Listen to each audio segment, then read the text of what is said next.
ഇന്ന് തന്നെ ഡൗൺലോഡ് ചെയ്യൂ. കാണൂ നിങ്ങളുടെ ഫേവറേറ്റ് ഷോസ്. അതെന്നെ കൊണ്ട് ചെയ്യിപ്പിക്കരുത്. അതുകൊണ്ട് എത്രയും വേഗം മണിമാല കൊണ്ടുവന്ന് തന്നേക്കണം. ഇല്ലെങ്കിൽ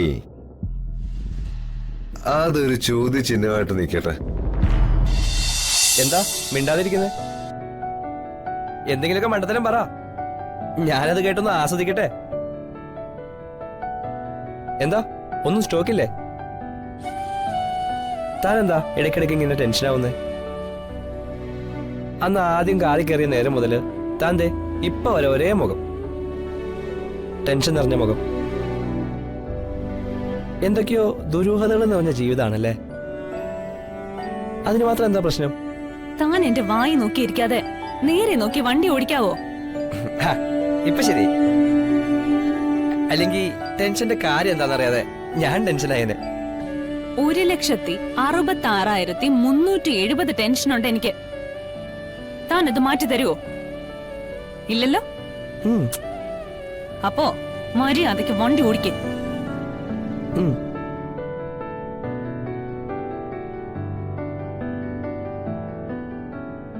ഈ പ്രശ്നങ്ങളൊക്കെ എണ്ണി തിട്ടപ്പെടുത്തി നടക്കുന്ന ആളെ ഞാനാദ്യമായിട്ട് കാണുന്നത്. എനിക്കെന്തായാലും വലിയ പ്രശ്നങ്ങളൊന്നുമില്ല. അപ്പൊ തന്റെ ആ 1,66,370 പ്രശ്നങ്ങൾ കൂടി ഞാൻ വേണേ ഏറ്റെടുക്കാം. അങ്ങനെ താൻ ഏറ്റെടുക്കുവാണെങ്കിൽ പകുതി ഏറ്റെടുത്താ മതി. അതെന്താ അങ്ങനെ? എന്റെ അത്രയും പ്രശ്നങ്ങളില് പകുതി പ്രശ്നം താനാ. താനായിട്ടുണ്ടാക്കുന്ന പ്രശ്നങ്ങളാ ഏറ്റെടുക്കാൻ നടക്കുന്നു.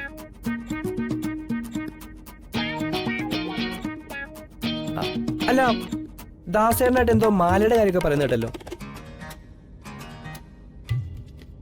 അല്ല, ഏത് മാലയുടെ കാര്യം പറഞ്ഞത്? അത് മറ്റൊന്നുമല്ല, അദ്ദേഹത്തിന്റെ നാട്ടിലെ ഏതോ ഒരു അമ്പലത്തില് മാല കിട്ടുന്ന നേർച്ചയുണ്ടെന്ന്. അത് നടത്തിയ പ്രശ്നങ്ങൾ മാറുന്നു പറഞ്ഞതാ. എന്താ താൻ മാലയുടെ ഉദ്ദേശിക്കുന്നുണ്ടോ? ആലോചിച്ച് നോക്കട്ടെ. ഇത്രയും പ്രശ്നങ്ങളൊക്കെ ഉള്ളതുകൊണ്ട് നേർച്ച നടത്താൻ നമുക്കൊരു ബാങ്ക് ലോൺ കിട്ടുമെന്ന് നോക്കാം. ഇത്രയും മാല വാങ്ങേണ്ടതല്ലേ? താൻ വെറുതെ ഇരുന്ന് ചൊറിയുവാണല്ലോ. അതെ, ഒരു ഡ്രൈവർ എന്നതിലുപരി താൻ കൂടുതൽ എന്നോട് മിണ്ടണ്ട. പറഞ്ഞത് മനസ്സിലായോ? ഒരു ഡ്രൈവർ ഇടപെടുന്നത് എങ്ങനെയാണോ അങ്ങനെ മതി.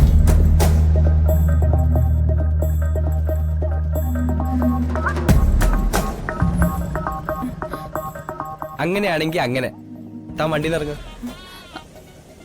എന്തിന്? തന്നെ വണ്ടി കൊണ്ടുപോകാൻ എനിക്ക് താല്പര്യമില്ല. അതെ, ഞാൻ വീട്ടിലെ ഡ്രൈവറാ, തന്റെ ഡ്രൈവറല്ല.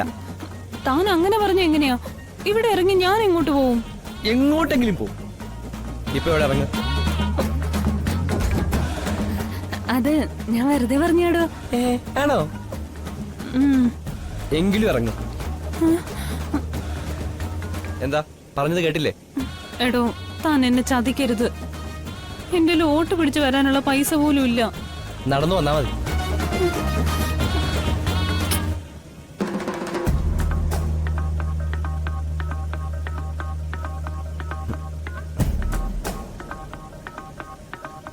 എന്താ മഹിയേട്ടന്റെ അഭിനയം കണ്ട് പേടിച്ചുപോയോ? താനിറങ്ങി പുറകിലിരിക്കടോ. ഒരുമിച്ചിങ്ങനെ ചെന്നിറങ്ങിയാലേ അമ്മയുടെ നല്ല തല്ല് കിട്ടു. അതുകൊണ്ടാ. ഇറങ്ങി പുറകെ കയറ്.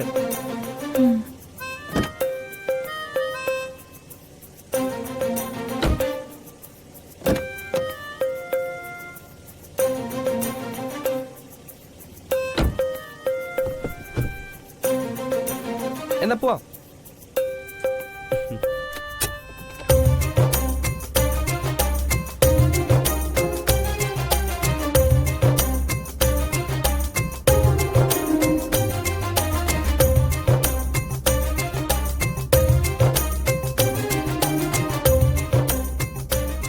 പുതിയ മുഖം, ഇനിയൊരു പുതിയ മുഖം, പുതിയ മുഖം, ഇനിയൊരു പുതിയ മുഖം.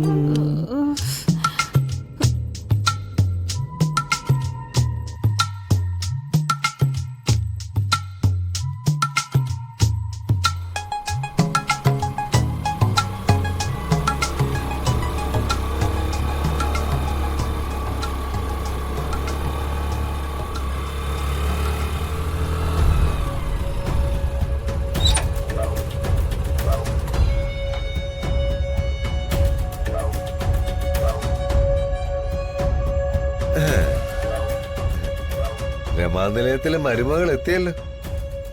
നീ ഒരു ഉടായിപ്പാണെന്ന് അന്നേ എനിക്ക് മനസ്സിലായതാ. പക്ഷേ ഇത്രയ്ക്ക് ഉടായിപ്പാണെന്ന് ഇന്ന് എനിക്ക് മനസ്സിലായത്.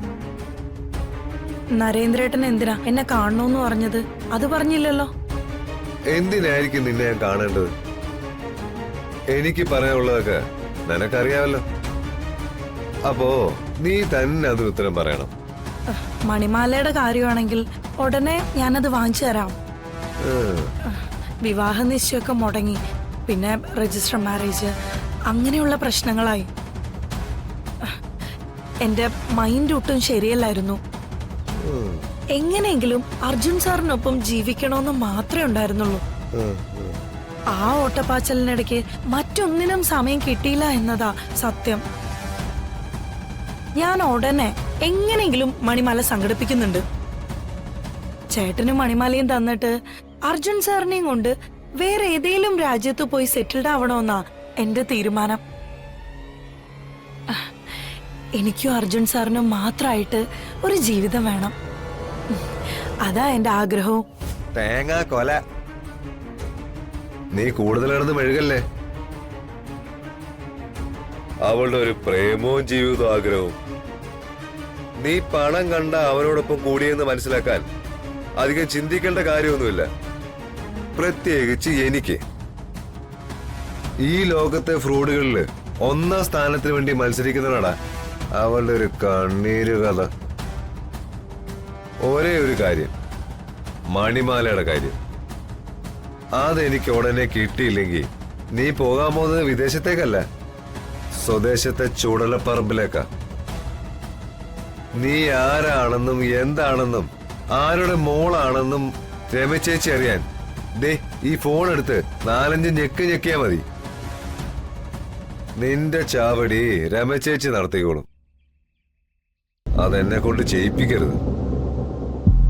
അതുകൊണ്ട് എത്രയും വേഗം മണിമാല കൊണ്ടുവന്ന് തന്നേക്കണം. ഇല്ലെങ്കിൽ അതൊരു ചോദ്യചിഹ്നമായിട്ട് നിൽക്കട്ടെ.